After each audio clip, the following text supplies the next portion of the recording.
الحمد للہ وحدہ والصلاة والسلام علی من لا نبی بعدہ اما بعد.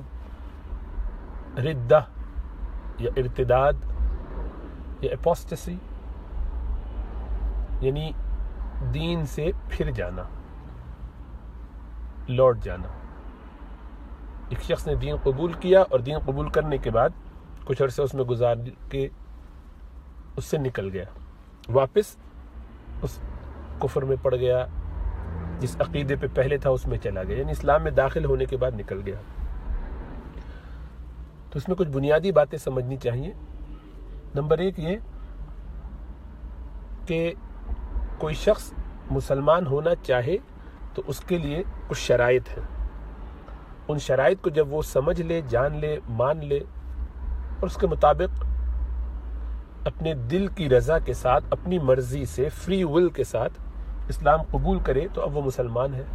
اگر وہ قبول ہی نہیں کرتا تو وہ مسلمان ہی نہیں ہے. مسلمان ہونے کے لیے دل سے اس کا قبول کرنا، ماننا ضروری ہے، پھر اعلان کرنا اور اعضاء و جوارح سے عمل کر کے ثابت کرنا کہ وہ مسلمان ہے. ایک شخص جب پڑھ کے سمجھ کے اپنا کانسیپٹ کلیئر کر کے دین میں آ جاتا ہے تو اب اس کا دین سے نکلنا، حق کو پہچان لینے کے بعد حق کو ریجیکٹ کرنا، یہ لاجیکل نہیں ہے. یہ ہو سکتا ہے کہ اس نے پہلے ہوم ورک ٹھیک نہ کیا ہو، تو یہ بھی اسی کا قصور ہے کہ اس نے پہلے ہوم ورک ٹھیک کر کے معلومات کیوں نہ کی، اس کا یہ انفارمڈ ڈیسیجن کیوں نہیں تھا، اس کو صحیح سے معلوم کیوں نہ ہوا، اس کو پڑھ کے سمجھ کے دیکھ کے آنا چاہیے تھا. جب آپ کسی ملک میں رہتے ہیں تو وہاں کے قوانین کی پاسداری ضروری ہے. اگر آپ کو اس قانون میں کوئی جھول نظر آئے اور آپ اس کو اب بعد میں ترک کرنا چاہیں، چھوڑنا چاہیں، اس سے نکلنا چاہیں تو آپ کا اختیار ہے، نکلیے. اسی طرح ایک مسلمان ہو گیا، اس کے بعد وہ اس سے نکلنا چاہتا ہے تو نکلے، اس کا اختیار ہے. لیکن اب اس کے بعد دو آپشنز ہیں. وہ نکلنے کے بعد اسی ملک میں چاہے کہ اسی کے قوانین کے تحت بھی رہوں اور مجھے رہنے کی اجازت بھی دی جائے. یہ نہیں ہو سکتا. آپ ان قوانین کی پاسداری نہیں کرنا چاہتے، آپ کو اس سے اختلاف ہے، آپ اس ملک سے نکل جائیے. جو اسلامی ملک جہاں آپ تھے وہاں مسلمان بن کے رہ رہے تھے، اب آپ کو اسلام پسند نہیں ہے کسی بھی وجہ سے، یا پیدائشی مسلمان تھے اور بعد میں اسلام سے نکلے خدا نخواستہ، یا پہلے کافر تھے پھر مسلمان ہوئے پھر کافر ہونا چاہتے ہیں، نکلنا چاہتے ہیں اسلام کے دائرے سے، تو یہ آپ کی فری چوائس ہے، نکلیے. لیکن نکل کے پھر آپ اسی قانون میں نہیں رہ سکتے جس قانون کی بنیاد پر وہ ملک چل رہا ہے. آپ کہیں میں رہوں گا تو یہیں، سارے یہاں کے فائدے تو مجھے ہی استعمال کرنے ہیں، لیکن اب میں اس قانون کو نہیں مانتا، کیونکہ یہ عمل جو ہے آپ کا، یہ فتنے اور فساد کا سبب ہے، ذریعہ ہے. اس سے ان بہت سارے لوگوں کو دھوکہ ہوگا جو سمجھیں گے کہ آپ بہت سمجھ کے آئے تھے اور بہت سمجھ کے ہی اب آپ اس سے نکل رہے ہیں. حالانکہ اصل یہ ہے کہ نہ آپ کو پہلے سمجھ میں آیا تھا اور آپ کو کسی نے مجبور نہیں کیا تھا، آپ اپنی مرضی سے دین میں آئے تھے، اور اب آپ نکل بھی رہے ہیں کسی وجہ سے، وہ بھی کوئی مضبوط وجہ نہیں ہے، اس لیے کہ آپ نے نہ پہلے سمجھا تھا نہ اب سمجھا ہے. لیکن اس کے نتیجے میں چونکہ فتنہ اندیشی بہت ہوتی ہے، دوسرے لوگ یہ سمجھتے ہیں کہ شاید انہوں نے سمجھا ہو، تو اس لیے اس دروازے کو نہیں کھولا جا سکتا. ہر ملک کے اندر یہی قانون چلتا ہے کہ کہیں کے قوانین کی اگر آپ پاسداری نہیں کریں گے، کہیں کے نظام کو اگر آپ چیلنج کریں گے تو آپ پھر وہاں اس کا سٹیزن بن کے نہ رہیے، وہاں سے نکل جائیے، ہجرت کیجیے. اللہ کی زمین بہت وسیع ہے، دوسری جگہوں پہ چلے جائیے جہاں آپ کو اطمینان ہو. لوگ جاتے ہی ہیں، جائیے، رہیے. اگر آپ وہیں رہنا چاہتے ہیں تو پھر اس صورت میں آپ اپنے اس بات کا اظہار مت کیجیے، لوگوں کو نہ بتائیے کہ میں اس قانون کے خلاف ہوں. یہ مت کہیے کہ میں اس نظام کو چیلنج کرتا ہوں، نہیں. اس لیے کہ آپ جس سیٹ اپ میں رہ رہے ہیں، جہاں سے آپ کو کھلایا پلایا سنبھالا جا رہا ہے، آپ کی حفاظت کی جا رہی ہے، جس کے آپ سٹیزن ہیں، جس بنیاد پہ وہ ملک چل رہا ہے، اس کو آپ چیلنج کریں گے، اس کے نظام کو چیلنج کریں گے تو آپ باغی تصور کی جائیں گے. اور بغاوت جو بھی کرے اس کی سزا ایک ہی ہے. وہ شخص آج بھی اگر امریکہ میں کوئی بغاوت کرے تو وہ ملک میں نہیں رہ سکتا یا زندہ نہیں رہ سکتا. تو ابھی سوال کہ پھر اس کو جان سے کیوں مار دیا؟ اس دین میں تو زبردستی نہیں ہونی چاہیے، لوگوں کو اختیار ہونا چاہیے. تو اس میں پہلی بات یہ جاننی چاہیے کہ دین میں داخل ہونے کے لیے کوئی زبردستی نہیں، لا اکراہ فی الدین، کوئی مجبوری نہیں. کسی کو مجبوراً آپ دین میں لے بھی آئیں گے تو وہ دین میں نہیں آ سکتا، قبول ہی نہیں ہوگا. اللہ کے ہاں ایک شخص کے لیے ایمان اسی وقت قبول ہوگا جب وہ اپنے دل سے، اپنی مرضی سے. آپ نے زبردستی اس کو مسلمان کر بھی دیا تو مسلمان ہے ہی نہیں. آپ کہتے رہیے، سمجھتے رہیے، اللہ کے نزدیک نہیں ہے. اس میں تو دل کی رضا ضروری ہے. تو دین میں آنے کے لیے ہر ایک کو اختیار ہے، خود ہی پڑھے سمجھے، اپنی مرضی سے آئے، نہیں آئے نہیں آئے.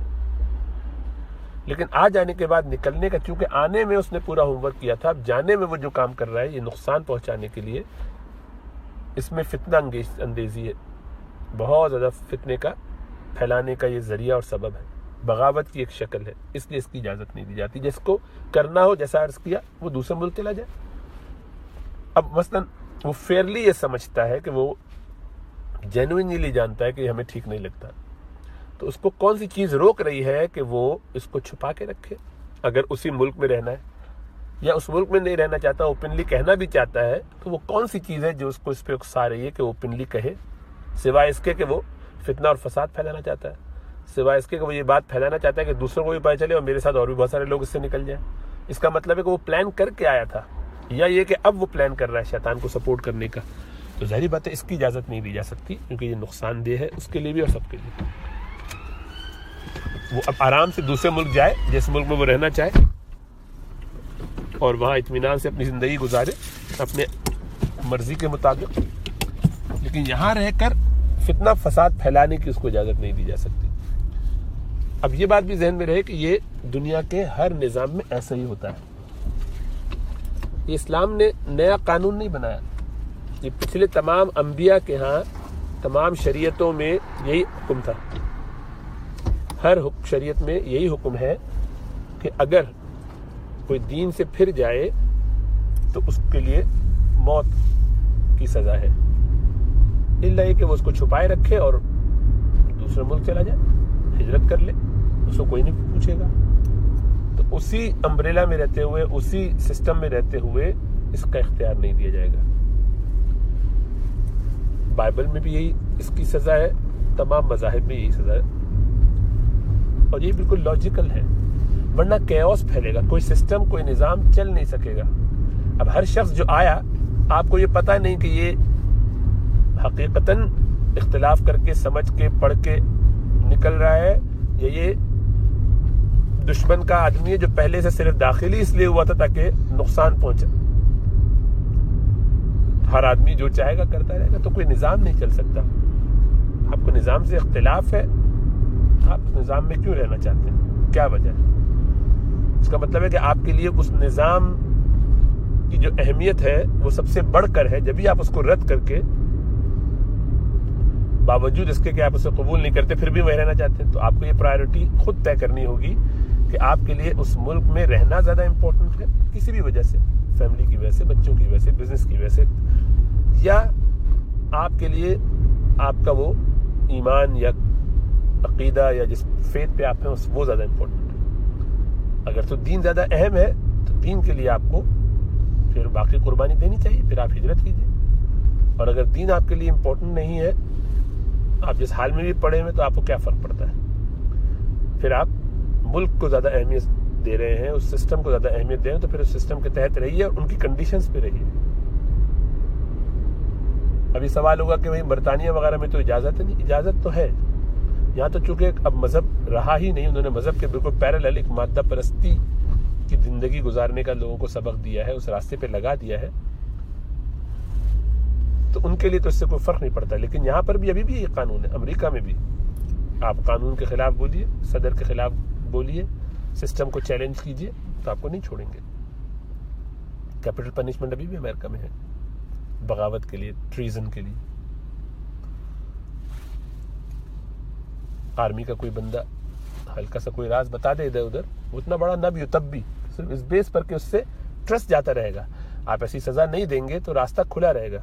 تو ایسی ڈیٹرنٹ کے لیے بڑی بڑی سزائیں رکھی جاتی ہیں تاکہ کوئی جرت نہ کرے، ہمت نہ کرے. اور جو جینوئنلی ایسا سمجھے گا اور کرے گا وہ خاموش رہے گا یا اس ملک سے نکل جائے گا، اس پر قیامت والے دن ثابت ہو جائے گا۔ اور یہ کوئی اگزامپل نہیں ہے، سوال تو ان سے کرنا چاہیے جو اس کی اجازت دیتے ہیں اپنے ملکوں میں۔ فرض کیجئے کہ کسی ملک میں اجازت ہو کہ آپ جب چاہے اپنا مذہب بدل لیں، وہ ملک کا کوئی مذہب ہی نہیں تو ان کو اس سے کوئی فرق نہیں پڑتا۔ ان کا تو مذہب یہ ہے کہ لا الہ الا انسان، انسان کو بس خدا سمجھو، اس کے حقوق میں۔ ہاں اسی ملک میں رہتے ہوئے آپ جن جن چیزوں کو انہوں نے اپنے عقیدے کے حساب سے بنا لیا ہے اس کے خلاف بول کے دیکھیے۔ آپ زائنزم کے خلاف اشارہ کنایہ تو کچھ کہہ سکتے ہیں، لیکن اوپنلی آپ ہولوکوسٹ کے بارے میں کچھ کہیے، دوسری رائے بدلیے اپنی، کچھ بتائیے۔ آپ کسی بھی درجے میں ہومو سیکشولز کے بارے میں ان کے خلاف کچھ کہہ کے دیکھیے، نہیں چھوڑیں گے آپ، مشکلات کر دیں گے آپ کے لیے۔ تو ایسا نہیں ہے کہ لوگوں نے بہت اوپن ہر چیز کو کر دیا ہے، سب نے اپنے اپنے اصولوں کو سامنے رکھ کر اس کے مطابق فیصلے کیے ہوئے ہیں۔ جس کو جو چیز جیسی لگتی ہے وہ اس کے مطابق چلتا ہے۔ ان کے نزدیک دنیا میں سب سے اہم اب مذہب رہا ہی نہیں، مذہب کی تو کوئی اہمیت نہیں رہی، بلکہ انہوں نے نکال دیا دیش سے، اپنے گھروں سے، اپنی جگہوں سے، اپنے دلوں سے۔ تو ان کے لیے مذہب پہ کوئی کچھ بھی کرتا رہے، کوئی فرق نہیں پڑتا۔ اس لیے آپ اس مغالطے میں نہ رہیں کہ یہ پوری دنیا میں لوگ بآسانی ہر چیز قبول کر لیتے ہیں، ان میں وسعت ہے، ان میں اوپننس ہے۔ ایسا نہیں ہے، سب نے اپنے اپنے کچھ کرائٹیریا بنائے ہوئے ہیں، اس کرائٹیریا پہ جو اترتا ہے اس کے لیے تو اوپننس ہے، باقی چیزوں میں اور اس کے علاوہ میں وہ نہیں، ان کی اپنی ذاتی چیزوں میں بالکل بھی نہیں۔ تو یہی ہونا چاہیے، یہی طریقہ ہے، یہی کام شریعت بھی کرتی ہے۔ شریعت چونکہ یعنی اسلام حقیقت ہے، حق ہے، وہی سیدھا سچا راستہ ہے جنت میں جانے کا۔ انسان کو بچا کے جہنم سے جنت کی طرف لے جانا ہے، شیطان کے راستے سے بچانا ہے، تو اس کے پروٹیکشن کے لیے جو جو چیزیں ضروری ہوں گی اس پہ کام کیا جائے گا۔ اور ان میں سے ایک کام یہ ہے کہ اس کے مذہب کو بچایا جائے، اس کے دین کو بچایا جائے، اور اس کو شیطانی راستے پہ نہ چلنے دیا جائے۔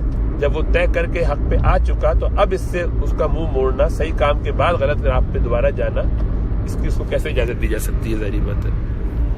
اور جیسا عرض کیا، اگر کرنا ہے تو خاموشی سے کرے، ورنہ اس کا مطلب یہی ہے کہ وہ بغاوت کر رہا ہے، فتنہ انگیزی کر رہا ہے، شیطانی پھیلا رہا ہے، تو ایسے لوگوں کو تو کیا سزا دی جائے؟ اللہ اپنا فضل و کرم فرمائے۔ امید ہے بات سمجھ میں آ رہی ہے۔